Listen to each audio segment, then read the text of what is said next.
Before we get into the nitty-gritty, let me set the tone for this, because this update actually feels bigger than just a couple of buffs.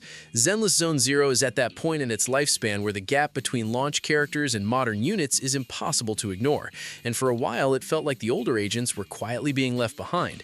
But now the devs are finally stepping up and directly addressing that problem, not with vague promises, but with a clear philosophy and a roadmap for how they want these characters to age. So if you've ever looked at your roster, hovered over an early favorite, and thought, man, I wish you were still viable, this conversation is for you. All the timestamps are down in the description if you want to skip ahead to your favorite part, and if you haven't already, make sure to join the Discord. Quick pause before we continue because this video is sponsored by Lootbar, and if you're playing Zenless Zone Zero, or honestly any Hoyoverse game, you're gonna want to hear this. Lootbar is a global top-up platform that lets you grab in-game currency faster, cheaper, and without the usual headaches, which is clutch when banners are live and you don't want to overthink your pulls. It's fully official, super easy to use, and the big selling point is the discounts. You can save a solid chunk compared to buying directly in-game, especially if you top up regularly. If you're planning to pull for upcoming characters or just want to stock up without burning your wallet, check the link in the description and give Lootbar a look. Now, let's get back into it. The Zenless devs started openly talking about how they plan to bring older agents back into relevance, and if you've been sticking with an early release favorite who's clearly fallen behind, this might be what you've been waiting for.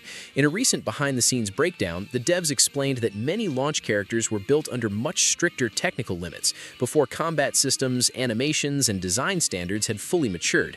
So as the game evolved, those early kits naturally started to feel weaker and less fluid, and the team doesn't want that gap to keep widening, especially when players have invested not just resources, but real emotional attachment into these characters, and money. What makes this even better is that the devs clearly understand how frustrating it feels when your favorite agent struggles in endgame content like Shiyu Defense. They don't want loyalty to feel like a punishment. That mindset is what's driving this long-term optimization plan. Looking ahead to version 2.5, Burnice is the first major priority, and honestly, it makes total sense. Her anomaly buildup and burst damage just haven't been able to keep pace with newer meta-defining units, so the goal here is to restore her position as a real threat in anomaly-focused teams, rather than letting her fade into niche status.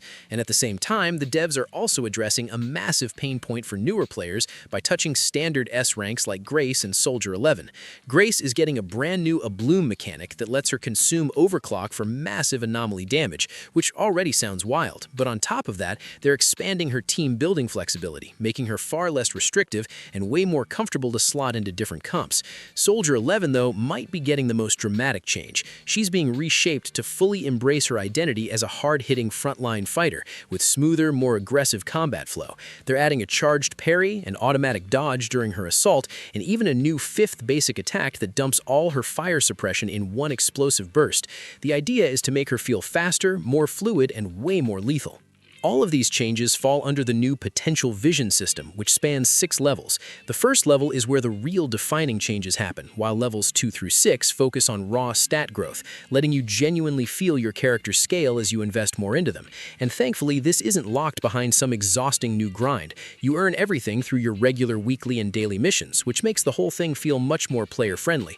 That said, as exciting as all of this is, it also highlights just how aggressive power creep has been since launch. Newer bosses often feel specifically designed around modern kits, which naturally leaves older agents struggling unless they're patched up later. So while I'm genuinely hyped to play these revamped versions, I really hope the devs keep an open dialogue about managing this power gap long term, instead of relying purely on retroactive fixes.